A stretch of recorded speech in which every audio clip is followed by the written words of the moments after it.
so great to hear from you. It's been almost a month since you took the helm as co-lead at Common Future after your previous role as our Chief Strategy Officer. What would you say to our friends, listeners, anyone reading today? What has transition been like for you, and what has been the biggest change? So I've been here at Common Future for 5+ years. That means I was here when we used to be called the Business Alliance for Local Living Economies.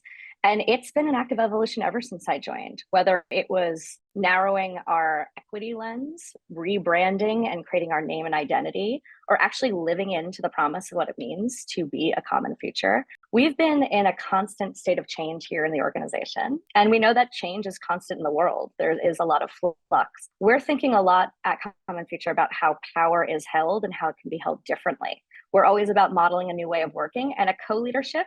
I would like to say we were first movers here, but actually we're quite on trend at this moment. A number of organizations in our space, many peers, are moving to co-leadership structures. And it's happening particularly in this moment, I would say, for a few reasons. One is just the fact that the singular role of a CEO comes with expectations that are impossible for a human to meet. Number two, if we're going to be in justice work with longevity, we're going to need to take rests, we're going to need to pause, and we're going to need to share the load that it takes, because this work, again, is intergenerational. And then thirdly, the thing that I found most interesting about co-leadership that I didn't know going into it is just the natural way that power moves differently. And in fact, I find it as a natural check and balance. I have a particular personality, point of view, way of approaching the work. And my co-CEOs, Jen and Sandhya, approach the work really differently.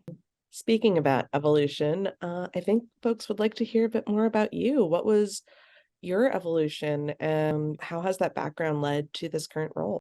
I think anyone who's going to pursue a career in social impact and social justice, it's not going to be a path that has been walked by others. Even in the ancestors and the folks that we stand on, they had to prove themselves, move their own way, move against the grain. And so it's an act less of careerism and ascension and more of response to the moment in a way that requires what I would call, I guess, 21st century skills or soft skills. The ability to listen, the ability to learn and connect dots, the ability to act and react when the moment or the context shifts. These are the kinds of skills that I think I've brought into my career. I had a degree in interdisciplinary studies because I was the type of person who couldn't choose, which I think a lot of folks can relate to, but also because the idea of a solo discipline is actually where I believe our society's greatest thinking or potential for greatest thinking can break down. When we put ourselves into silos, particularly as those I experienced in academia, we weren't able to see around the corners in the spaces that are inherently intersectional. So my career has been interdisciplinary. It's been one of just applying the skills of reading the tea leaves and trying to do what's most necessary in the moment. But my background has taken me from being a nonprofit social enterprise founder to a member of founding teams in social enterprise startups. So it's with these experiences of starting, leading, and also redistributing that I come to Common Future really thinking about what is the role of our institutions and our movements in seeding that capital access and doing so at a scale that is truly redistributive.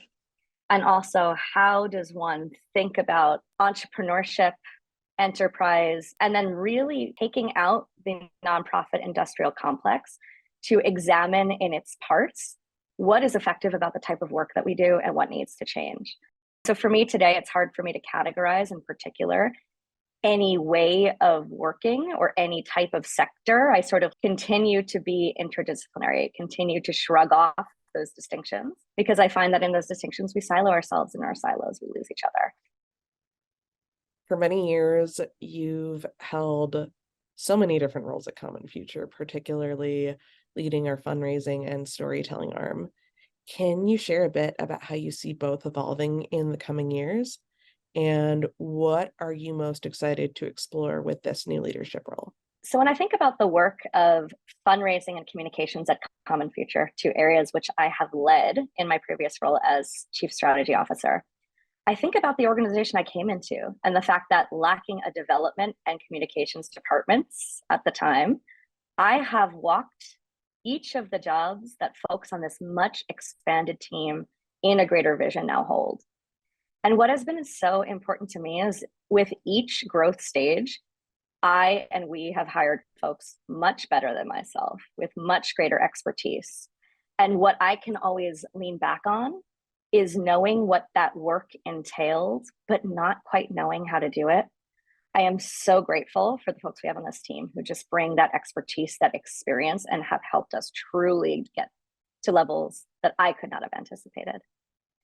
For fundraising, we went from a nonprofit that was in a turnaround, reliant on institutional philanthropy, to one that is truly a multi-entity enterprise that has acquired two other organizations, an accelerator, Uncharted, and a fund, Community Credit Lab, and can actually leverage that more complex infrastructure to bring in capital up the capital stack and deploy it in ways that are truly redistributive by design, meet communities basically dictated by their needs, and allow the capital that has been turned over to Common Futures control to really be one that is, in terms of communications, when I came in, we called communications marketing. And I was reticent because I'd never led a marketing team. Social media, I'll admit, I don't or barely use it. I have distrust of what folks on the internet are saying to one another. It can be polarizing, and frankly, it can be mean. So as someone who is an inherent skeptic of what new media was, I knew that we had to tell our story. But to the extent that we could, we had to do it on our terms, in our way, unapologetically, and in a way that didn't invite the kind of criticism and opposition that further crushes the type of work we're endeavoring in. And so our work has been framed as influence because that's what it is. It isn't transactional. We're not looking for likes and clicks. We need to change mindsets, and the audiences that we have prioritized as a communications team really speak to the change that we're seeking to create in the world. We're working with power brokers. We're working with investors and philanthropists and policy leaders, folks in government at the state and national levels. We need these power brokers to think about power differently and to do so as a result of their interaction with us. That interaction might be on social media. It might be through reading either earned media or an op-ed, something that we have written or posted. All of these touch points today, they're communication. But I really see this as the future of how organizations need to move. Jess, what do you think is the most important story that needs to be told within the economic justice space? So we talked earlier about food and farm, which is an issue near and dear to myself, but also to all of us, because everyone endeavors. What is work? What is capitalism? It's an effort to put food on the table. And so when injustices are experienced in the food space, they are experienced by those most vulnerable, and it affects us all.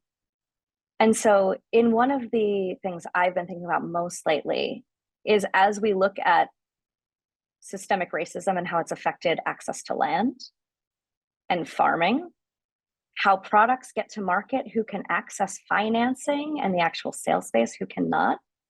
I was reminded just yesterday that two of our biggest grocery chains in this country, Kroger and Albertsons, are looking to merge.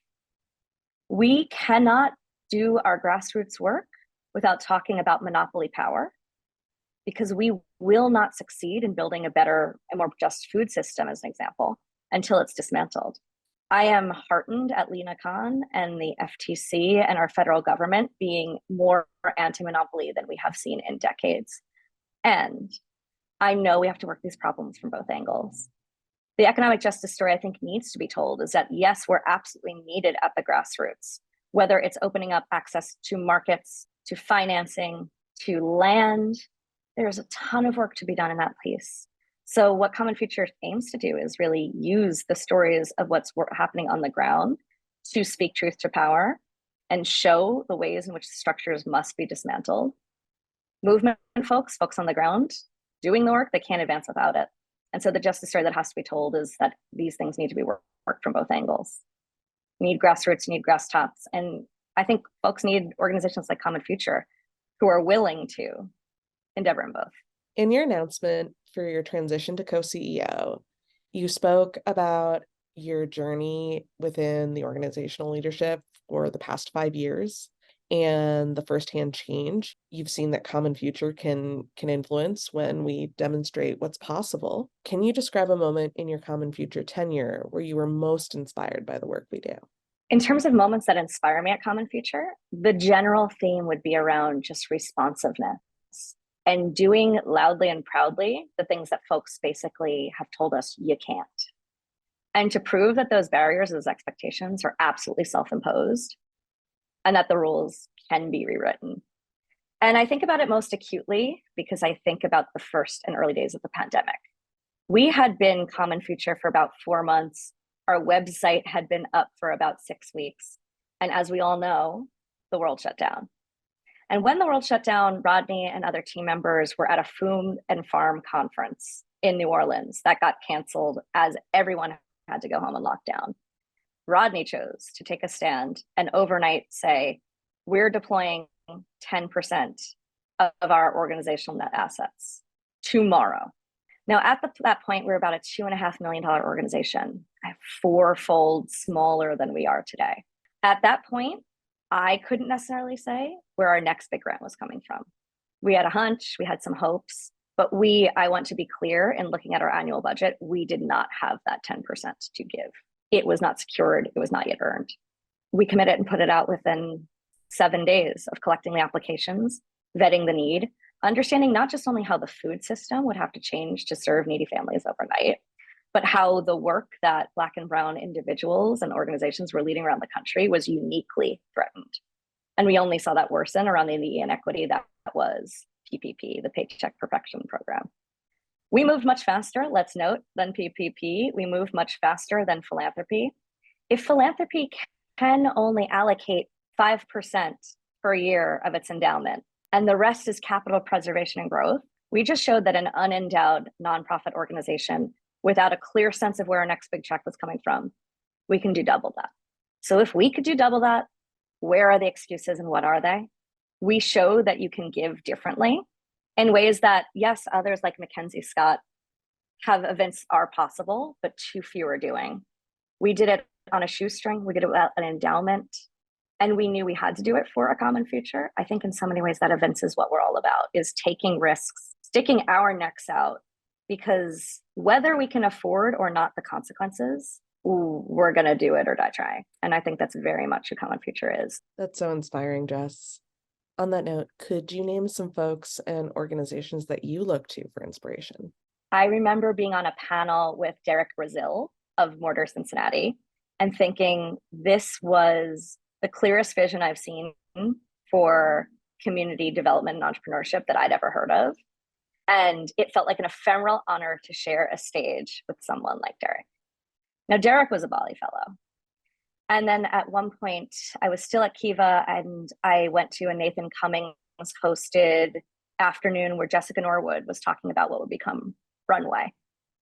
And I remember thinking that it is so easy for any credit union to take its certificates of deposit and leverage them for much greater advantage in the community.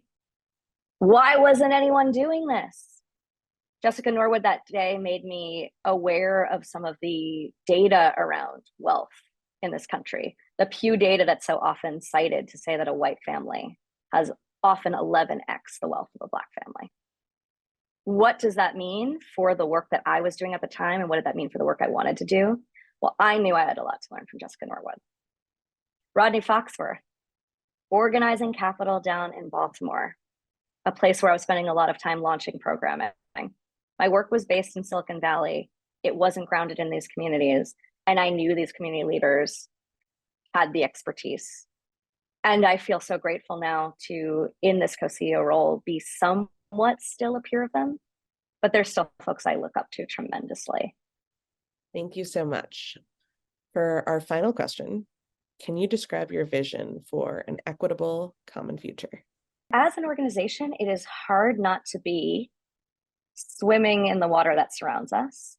What happens in the world, we're vulnerable to in the organization. But with that, what we demonstrate is possible here, we're proving that it's possible for the world. And so we're living in a particularly challenging moment. We just saw the dismantling of affirmative action a week and a half ago. Equity at Common Future is something that we have to get right in a world where we've never seen our utopia. We've never actually achieved the equity we strive for. So every day is an endeavor to get clearer on what that vision is and how we move towards it. A multiracial democracy where folks can thrive. If we can evince it here, and I see us doing that through our employee policies, through our benefits, and through other field-defining interventions, other experiments that we have not even yet conceived of or piloted. These are the ways that we build towards equity, that we evince it, that we try it. And in many ways, like the society that we live in, things risk falling short. Our commitment here at Common Future, it's to do better. It's to do better than that. It's to do better than yesterday. And it's to use the fact that it's possible as evidence for others.